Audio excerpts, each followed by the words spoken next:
107వ కీర్తన 9వ వచనం చదువుతాను చూడండి. Psalm 107 and verse 9 the Bible says, 107వ కీర్తన 9వ వచనంలో ఈ మాట రాయబడింది.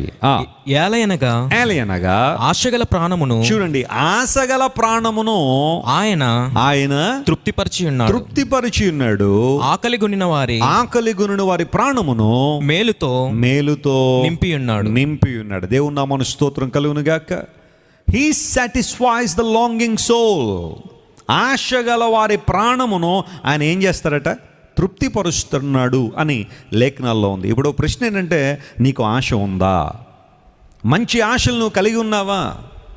ఆశగల ప్రాణాన్ని తృప్తిపరుస్తాడంటే మాకు ఎందుకంటే ఆశలు లేవు అని కొంతమంది లోక సంబంధమైన ఆశలను కలిగి ఉంటారు. లోక సంబంధమైన ఆశలు అవి కాదు మనకు కావాల్సింది. దేవుని సందుకు వచ్చినప్పుడు దేవునికి ఇష్టమైన, ఆయనకు యోగ్యమైన, ఆయన్ను సంతృప్తిపరిచే లేదా ఆయన్ను సంతోషపెట్టే ఆశ మనలో ఉండాలి. దైవజనులు మాసిలామణి గారు చాలా అద్భుతమైన సేవకులు. ఆయన మన ఆంధ్ర రాష్ట్ర చరిత్రలో, భారతదేశ చరిత్రలో మాసిలామణి గారికి ఉన్న గొప్పతనం మనందరికీ తెలిసిందే. ఆయన చక్కని రచయిత. ఆయన రచనలు కాపరి అనే ఒక మాసపత్రికలో ముద్రించేవారు. అవి మాకు కూడా వస్తూ ఉండేవి. ఆ పత్రికల్లో మాసిలామణి గారు ఆర్టికల్ రాశారు అంటే అదొక ప్రత్యేకంగా ఉండేది. చాలా చక్కని రచనా శైలి, చక్కని భావాలు ఉట్టిపడేలా చాలా మంచి మంచి రచనలు ఆయన చేస్తుండేవారు. అంత మాత్రమే కాకుండా ఆయన రాసిన పాటలు క్రైస్తవ ప్రపంచానికి చాలా మంచి మంచి పాటలు ఆయన అందించారు. మార్గము చూపుము ఇంటికి, బాసిల్లెను సిలువలో పాపక్షమ, ప్రభు ప్రేమ తొలికేక, ఈ పాటలన్నీ కూడా చాలా బాగుంటాయి. మాసిలామణి గారు రాసిన పాటలు. ఆయన్ని ఫారినర్స్ మాసిలామణి అనే ఆ పేరు తిరక్క మసల్మ్యాన్ అని పిలిచేవారట. ఆయన పేరు తిరక్క ఫారినర్స్కి, ఇంగ్లీష్లో ఉన్నా సరే. సో ఫారినర్స్ మాసిలామణి గారిని మసల్మ్యాన్ అని పిలిచేవారట. గమనించండి ప్రియులారా. అయితే ఈ మాసిలామణి అనే దైవజనుడు ఆయన చాలా అద్భుతమైన ఆర్టికల్స్ రాస్తూ, ఆయన ప్రసంగాలు కూడా చాలా బాగుండేవి. అంటే నేను డైరెక్ట్గా ఆయన ప్రసంగాలు వినలేదు, కానీ క్యాసెట్లు దొరికేవి ఇదివరకు. ఆ క్యాసెట్లో ఒక ప్రసంగం వింటున్నప్పుడు, నేను సేవలోకి వచ్చిన తొలి దినాల్లో ఆయన అంటారు, ఆశ లేని వాడిని దేవుడు కూడా ఆశీర్వదించడు అన్నాడు. చెప్పండి, ఆశ లేని వారిని దేవుడు కూడా ఏం చేయలేడట?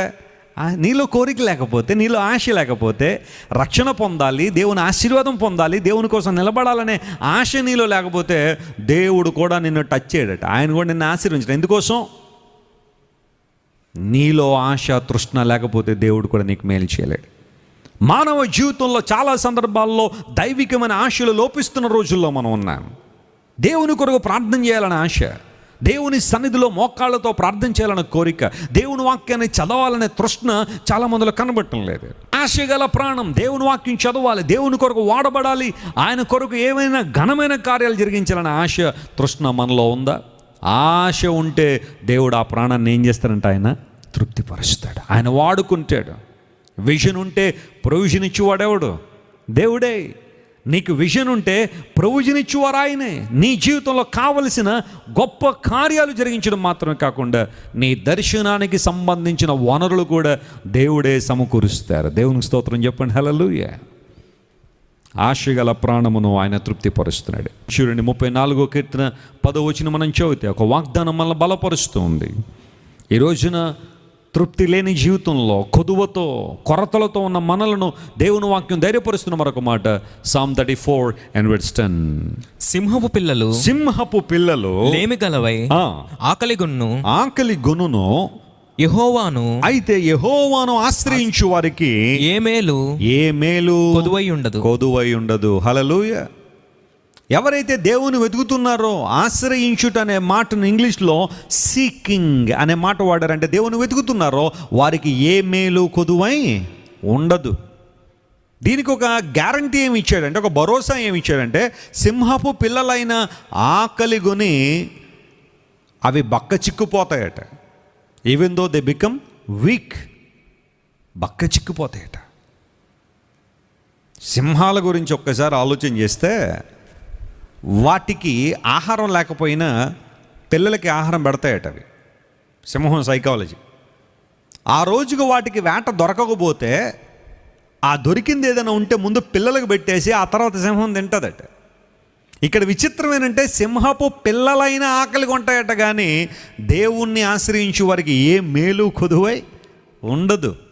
ఎంత చక్కని ధైర్యంతో కూడిన మాట. కొన్నిసార్లు సింహము మృగరాజు, అడవిరాజుగా పిలువబడిన ఆ కుటుంబంలోని కొరత,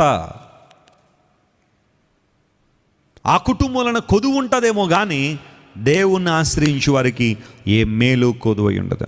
ఎంత చక్కని వాగ్దానం. ఈరోజు నువ్వు ఏ వినమ్రతతో అయితే దేవుణ్ణి వేడుకుంటున్నావో, దేవుని సన్నిధిలో ప్రార్థన చేస్తున్నావో, ప్రభువా నా జీవితంలో ఈ కార్యం జరగాలి, ఈ అద్భుతం కోసం నీ సన్నిధిలో ప్రార్థన చేస్తున్నానయ్యా, నీ మహిమార్థమైన నిలబెట్టు ప్రభు అని ఏ ప్రార్థనతో చేస్తున్నావో దేవుడు నీతోనే మాట్లాడుతున్నాడు.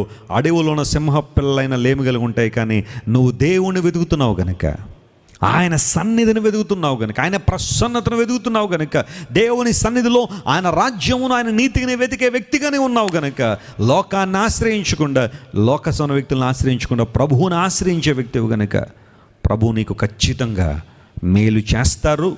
ఆయన నీ జీవితంలో ఏ కొదువ లేకుండా నేను నడిపిస్తారని దేవుని సేవకునిగా ప్రకటిస్తున్నాను.